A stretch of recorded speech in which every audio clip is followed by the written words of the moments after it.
Hi, എല്ലാവർക്കും Sreelakshmi Suneesh official YouTube ചാനലിലേക്ക് എല്ലാവർക്കും സ്വാഗതം. അപ്പോൾ ഒന്ന് രാവിലെ നീട്ട് എല്ലാ പണികളും കഴിഞ്ഞു. അപ്പോൾ ആ ശ്രീലക്ഷ്മിക്ക് ഇതാട്ടോ 2-3 ദിവസമായിട്ട് കഫക്കെട്ടുണ്ട്, ചുമ ഉണ്ട്, പനിയില്ല, അങ്ങനെ മൂക്കടപ്പ്. ഞാൻ പറഞ്ഞില്ലേ, എൻ്റെ മാതിരി അലർജി വെക്കുന്നുണ്ട്. അപ്പോൾ എനിക്ക് അലർജി ഒന്നും ഉണ്ടായില്ല, ഇവളാണ് ആദ്യം കൊണ്ടുവന്നത്. അപ്പോൾ അലർജിയൊക്കെ ആയിട്ട് മൂക്കടപ്പും ഒരു സ്വൈരമില്ലാത്തൊരവസ്ഥ. കണ്ണ് കണ്ടില്ലേ, കണ്ണ് ഇവിടെ പിന്നെ 2 ദിവസം മുന്നേ എന്തോ സാധനം കുത്തിയിട്ട് കണ്ണിന് നല്ല വീക്കുണ്ടായിരുന്നു, കുറഞ്ഞു. അല്ലെങ്കിലേ ഒരു വീക്കുള്ള മാതിരിയാണ് എൻ്റെ കണ്ണുള്ള കണ്ണൊക്കെ. ഒന്നാമതെന്താ വെച്ചാൽ മൊബൈൽ കുറേ മുന്നേ നല്ല കാണൽ ഇങ്ങനെ അടുത്ത് പിടിച്ചിട്ടേന്ന് കണ്ടിരുന്നത്. എത്ര പറഞ്ഞാലും കേൾക്കില്ല. അപ്പോഴും അങ്ങനെ തന്നെയാണ്. അപ്പോൾ എന്താ പറയുക, അപ്പോൾ അതാ കട്ടൻ ചായ ഉണ്ടാക്കി കുടിച്ചു. അപ്പോൾ ആള് ചുമക്കുന്ന കണ്ടപ്പോൾ ഞാൻ പറഞ്ഞു കഫക്കെട്ടും ഉണ്ട്, ഒച്ചടച്ചിരുന്നു. അപ്പം ഞാൻ പറഞ്ഞു ചൂടുള്ള ചായ കട്ടൻ ചായ കുടിക്കലില്ല. അപ്പോൾ ചായ ഞങ്ങൾ കുടിച്ചിരിക്കുക കേട്ടോ. അപ്പോൾ കുളിക്കാൻ പോകാൻ വേണ്ടിയിട്ട് തലയിൽ എണ്ണയൊക്കെ തേച്ചിരിക്കുകയാണ്. എണ്ണ തേച്ചൊരു 5 മിനിറ്റ് കഴിയട്ടെ എന്ന് ഓർത്തു. അപ്പോൾ പിന്നെ ശ്രീലക്ഷ്മിക്ക് ഈ കാൽസ്യത്തിൻ്റെ കുറവുണ്ട്. അപ്പോൾ മുട്ടേൻ്റെ വെള്ള കൊടുക്കുന്നുണ്ട്. ഇപ്പോൾ 2-3 മുട്ട ഞാൻ അടുപ്പത്ത് വെച്ച് പുഴുങ്ങാൻ വെച്ച് അത് ആറാൻ വെച്ചിട്ടുണ്ട്. അതിൻ്റെ വെള്ള മാത്രം കൊടുക്കും. കൈയിനും കാലിനും ഒരു ഇതാണ്, ബലക്കുറവാണ്.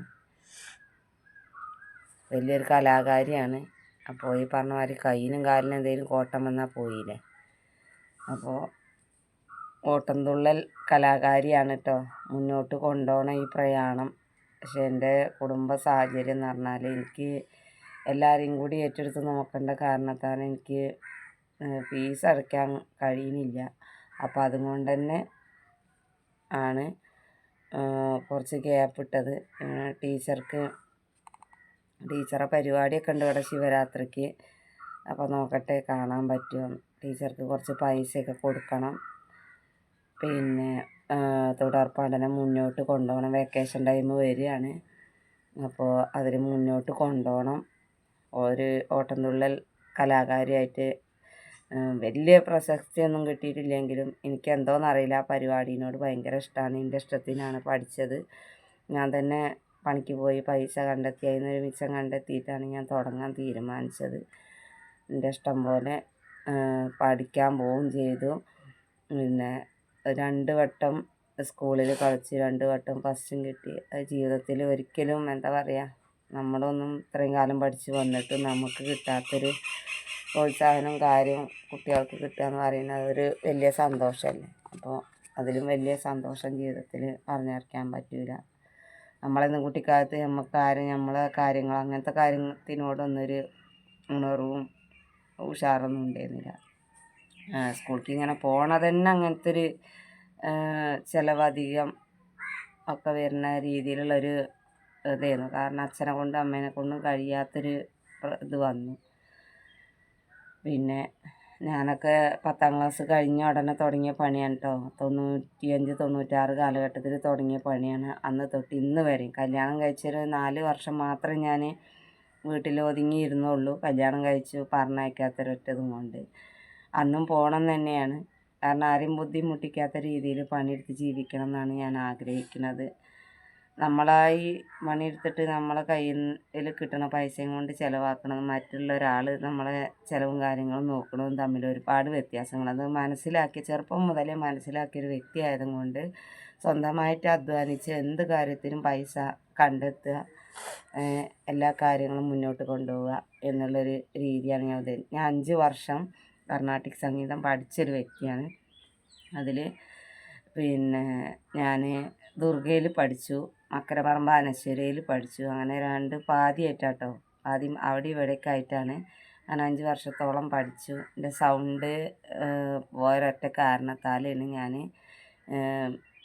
നിർത്തലാക്കി. എൻ്റെ ജീവിതത്തിലെ ഏറ്റവും വലിയൊരു മായാത്തൊരു മുറിവായിട്ട് കിടക്കും. കാരണം സൗണ്ട് നമുക്ക് ശരിയല്ലെങ്കിൽ പോയിട്ട് കാര്യമില്ല. അപ്പോൾ തൂവൂർ കൃഷ്ണകുമാർ സാറിൻ്റെ അടുത്തായിരുന്നു പഠിച്ചിട്ടുണ്ടായിരുന്നത്. ലാസ്റ്റ് അനശ്വരയിലാണ്, മക്കരപ്പറമ്പ് അവിടെയാണ് പഠിച്ചിരുന്നത്. തൂവൂർ കൃഷ്ണകുമാർ സാറിൻ്റെ കൂടെ ദുർഗയിൽ പിന്നെ പള്ളിപ്പുറത്തുള്ളൊരു സാറിൻ്റെ കീഴിലായിരുന്നു പഠിച്ചിട്ടുണ്ടായിരുന്നത്. അപ്പോൾ ഇത്രയും കാലം പഠിച്ച് നമ്മൾ തന്നെ പണിയെടുത്ത് പൈസ ഉണ്ടാക്കി പഠിച്ചെങ്കിലും നമുക്കൊരു ഒന്നിലൊരു എനിക്ക് കയറാൻ പറ്റിയില്ല. എന്ന് വെച്ചാൽ നമ്മളെ സൗണ്ട് അതിന് അനുവദിച്ചില്ല. അപ്പം എനിക്ക് കിട്ടാത്തൊരു എന്തെങ്കിലും ഒരു കഴിവ് ശ്രീലക്ഷ്മിക്ക് കിട്ടിയാലെന്ന് ഓർത്തിട്ടാണ് നമ്മളാൽ കഴിയുന്ന രീതിയിൽ നമ്മൾ എല്ലാ പരിപാടിക്കും ഒരു ഇത് കൊടുക്കുന്നത്. അപ്പോൾ ശ്രീലക്ഷ്മിക്കാണെങ്കിൽ എന്തെങ്കിലും ഒന്ന് പറഞ്ഞാൽ ആദ്യം തന്നെ ഇങ്ങനെ വിലങ്ങ് നിൽക്കുന്ന സ്വഭാവമാണ്. നമ്മളൊരു പരിപാടിയിൽ പങ്കെടുത്തിട്ട് നമുക്ക് ഫസ്റ്റ് കിട്ടണം.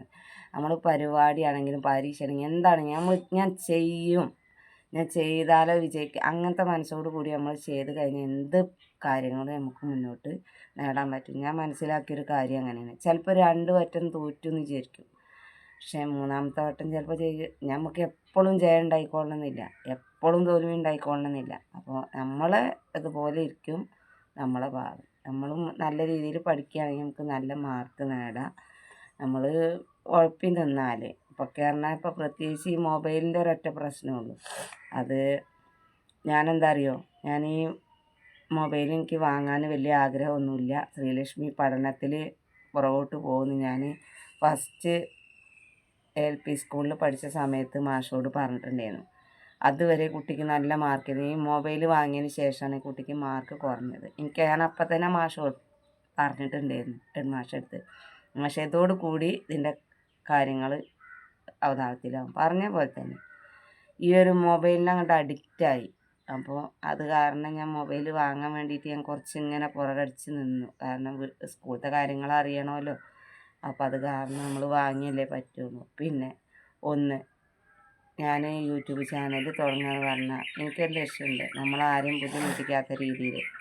കുടുംബ വീട്ടിലാണ് ഞാൻ നിൽക്കുന്നത്. അപ്പോൾ അത് ചതലൊക്കെ പിടിച്ച് പൊളിഞ്ഞ് ആടാനായിട്ടുണ്ട്. അപ്പോൾ അത് എങ്ങനെയെങ്കിലും ഒന്ന് നന്നാക്കി എടുക്കണം, അല്ലെങ്കിൽ സ്വന്തമായിട്ടൊരു വീടുണ്ടാക്കണം. ഞാനൊക്കെ ഓരോ വീട്ടുപണിക്ക് പോകുമ്പോഴും എൻ്റെ കുട്ടീനോട് ചോദിക്കുന്ന ചോദ്യമുണ്ട്, നമുക്ക് എന്നാണ് ഇങ്ങനത്തെ ഒരു വീടുണ്ടാവുക? നമുക്ക് അങ്ങനത്തെ വീടൊന്നും വേണമെന്നില്ല, 2 നിലയും 3 നിലയും. നമുക്കൊരൊറ്റ ഒരു റൂമിൽ ഒറ്റ റൂമും ഒരു അടുക്കളയും ഉള്ള ഒരു വീട് ഉണ്ടാക്കണം എന്നുള്ള ലക്ഷ്യം കൊണ്ടാണ് ഞാൻ ഈ യൂട്യൂബ് ചാനൽ തുടങ്ങിയിട്ടുള്ളത്. കാരണം ഞങ്ങളെക്കൊണ്ട് ചെയ്യാൻ പറ്റുന്ന വീഡിയോ ഞങ്ങൾ ചെയ്തിടുക, അതിൽ നിന്ന് എന്തെങ്കിലും വല്ല വരുമാനം കിട്ടി എനിക്ക് സ്വന്തമായിട്ടൊരു വീട് വേണം. ശ്രീലക്ഷ്മിക്ക് കുറേ മൊമെൻറ്റോകളും സർട്ടിഫിക്കറ്റുകളൊക്കെ കിട്ടിയിട്ടുണ്ട്. ഇതൊക്കെ നമ്മൾ പുറത്ത് ഒരു അലമാര ഉണ്ടാക്കിയിട്ട് അതിൽ വെക്കണം എന്ന് കുട്ടിക്ക് അറിവ് വെച്ച അന്ന് മുതലേ എന്നോട് പറയുന്ന കാര്യമാണ്. അതൊക്കെ നമ്മളിങ്ങനെ റാക്കുകളൊക്കെ ഉണ്ടാക്കിയിട്ട് അലമാര ഉണ്ടാക്കിയിട്ട് അതിൻ്റെ ഉള്ളിൽ വെക്കണം കേട്ടോ എന്ന് പറയുമ്പോൾ ഞാൻ ചിരിച്ചും കൊണ്ട്, ഉള്ളിൽ സങ്കടമാണെങ്കിലും ചിരിച്ചും കൊണ്ടാണ് മറുപടി പറയുക. ഉണ്ടാവും, നമുക്ക് എന്തെങ്കിലുമൊക്കെ ഉണ്ടാവും, നമുക്ക് ആയുസ്സിന് ദൈവം നീട്ടം തരട്ടെ, യാതൊരു ബുദ്ധിമുട്ടും വരുത്താത്ത രീതിയിൽ. അങ്ങനെ വരുമ്പോൾ നമുക്കൊരു വീടുണ്ടാവും. അതുപോലെ നമ്മൾ ജീവനോടുണ്ടെങ്കിൽ നമുക്ക് ഷെൽഫുകൾ ഉണ്ടാക്കി എനിക്ക് കിട്ടിയ ട്രോഫികളും മൊമെൻറ്റുകളൊക്കെ വെക്കാട്ടോ എന്ന് പറഞ്ഞ് സമാധാനിപ്പിക്കും.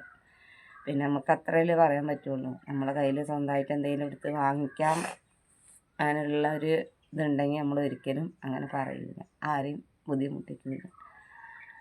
അപ്പോൾ അതുകൊണ്ടാണ് ഞാൻ യൂട്യൂബ് ചാനൽ തുടങ്ങിയിട്ടുള്ളത്. അല്ലാതെ എനിക്കിതിനോട് താല്പര്യമില്ല. പിന്നെ മൊബൈലിനോട് പ്രത്യേകിച്ച് കുട്ടീൻ്റെ പഠനം കാരണം വലിയ ക്ലാസ്സിലേക്ക് എത്തും തോറും മൊബൈലും കൊണ്ടിരുന്നാൽ ശരിയാവില്ല. അപ്പോൾ അത് പഠിക്കുന്ന കുട്ടികളാകുമ്പോൾ നമ്മൾ ഒരിക്കലും ആ ഒരു കളത്തരത്തിന് ഞാൻ കൂട്ട് നിൽക്കില്ല. ഞാൻ ഇതുവരെ മൊബൈൽ വാങ്ങാതിരുന്നതിൻ്റെ ഒരു കാരണം കൂടി അതാണ്. പിന്നെ സ്കൂളിൽ നിന്ന് ഒരുപാട് കാര്യങ്ങൾ വിട്ടിട്ട് നമ്മളറിയാതെ മറ്റുള്ളവരോട് ചോദിച്ചങ്ങാണ്ട് ഇങ്ങനെ എപ്പോഴും വിളിച്ച് ശല്യം ചെയ്യേണ്ട ഒരു നമുക്കറിയാം. അപ്പോൾ അതുകൊണ്ടാണ് ഞാനിത് വാങ്ങിയിട്ടുള്ളത്. ഒരുപാട് റിസ്ക് എടുത്ത് വാങ്ങി, എന്നാലും മറ്റുള്ളവരൊരു ഇത് കേൾക്കണ്ടല്ലോ, നമ്മളെ കയ്യിലുണ്ടാകും. അതൊക്കെ ഒരുപാട് അനുഭവിച്ചതാണ്.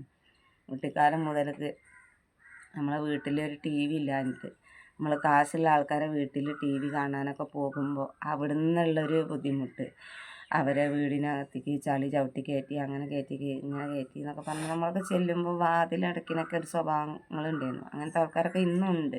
പക്ഷെ എന്നിപ്പോൾ ആരും അങ്ങനെ പോകില്ല എന്നൊക്കെ എല്ലാവരും വീട്ടിലുണ്ട്.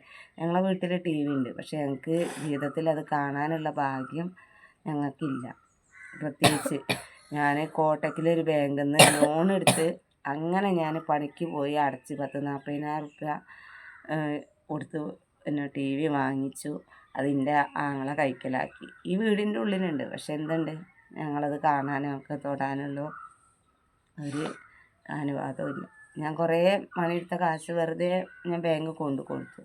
അതുപോലെ അച്ഛന് VCR പണ്ടത്തെ വാങ്ങിയിട്ടുണ്ടായിരുന്നു. അതും അച്ഛന് കാണാനും അച്ഛന് വെക്കാനും അച്ഛനെ അതിന്മേൽ തൊടാനുള്ള അധികാരം ഒക്കെ ഓന്. എല്ലാം നമ്മൾ പൈസ അടച്ച് നമ്മൾ വാങ്ങിക്കഴിഞ്ഞാൽ പിന്നീട് അതിൻ്റെ ഒരു ഓണർ ഓനാണ്. ഓനെ കൊണ്ട് വാങ്ങാൻ കഴിയില്ല. ഓൻ വാങ്ങിയ സാധനങ്ങൾ അവൻ്റെ അതും പറഞ്ഞിട്ട് അങ്ങ് മാറ്റി വയ്ക്കും. ഇപ്പോഴും അതുപോലെ ഇരിക്കുന്നുണ്ടെങ്കിൽ ഞങ്ങൾക്ക് കാണണമെങ്കിൽ ഞങ്ങൾക്ക് വേറെ വല്ലവരോടും പോകേണ്ട അവസ്ഥ. അപ്പോൾ പിന്നെ മൊബൈലിൽ എല്ലാ കാര്യങ്ങളും മൊബൈലിൽ ഉണ്ടോന്ന് നമ്മൾ കാണാൻ ഇരിക്കലുമില്ല. കാണാൻ ആഗ്രഹം ഉണ്ടെന്ന കാലം എന്ന് പറഞ്ഞാൽ നമുക്ക് വീട്ടിൽ TV ഇല്ലാത്തൊരു കാലത്ത് നമ്മൾ ഓരോരുത്തരുടെ വീട്ടിലേക്ക് കയറുമ്പോൾ, ഇപ്പോൾ നമ്മളൊക്കെ വീട്ടിലുണ്ടെങ്കിൽ നമുക്ക് കാണാൻ നേരവും ഇല്ല, കാണേണ്ട ആഗ്രഹവും ഇല്ല. ആഗ്രഹങ്ങളൊക്കെ തീർന്നു. അന്നേന്നും ആഗ്രഹം. അന്നാരും വാങ്ങിത്തരാനോ ഒന്നിനും ഉണ്ടായിരുന്നില്ല. അന്ന് ഒരുപാട് ആൾക്കാരെ പഴികൾ കേട്ട് നമ്മളിന്നും ജീവിച്ചിട്ടുണ്ട്. ഇപ്പോഴും അതപ്പോൾ ഞാനൊക്കെ നല്ലൊരു ഡ്രസ്സ് എടുത്ത് പോകുമ്പോൾ തന്നെ ആൾക്കാർക്ക് ഒരു പറച്ചിലാണ്, ഓളൊക്കെ അങ്ങനെ പോയ നാളെ വീട്ടു പണിക്ക് പോയ നാളെ ഓളൊക്കെ ഇപ്പം എന്നെ ഇത്ര വലിയ ആളായി എന്നുള്ളൊരു രീതിയാണ്. അപ്പോൾ അവരെ മുന്നിൽ നമ്മൾ ജീവിച്ച് കാണിച്ചു കൊടുക്കുകയാണ്. അതിന് ദൈവം ആയുസ്സിന് നീട്ടം തരട്ടെ. ഞങ്ങളെ വീഡിയോ കാണാത്തവരുണ്ടെങ്കിൽ വീഡിയോ കാണുക, സബ്സ്ക്രൈബ് ചെയ്യുക, കമൻറ്റ് ചെയ്യുക, ബെല്ലൈക്കൺ അടിച്ച് പൊട്ടിക്കുക. അപ്പോൾ ഇത്രയും പറഞ്ഞുകൊണ്ട് രാവിലെ ഇങ്ങനെ ഇരുന്നപ്പോൾ എണ്ണ തേച്ചൊന്ന് പിടിക്കട്ടെ എന്ന് വിചാരിച്ചിരുന്നപ്പോൾ അത്രയും നേരത്തെ ഒരു വീഡിയോ എടുക്കുന്നു. Thank you.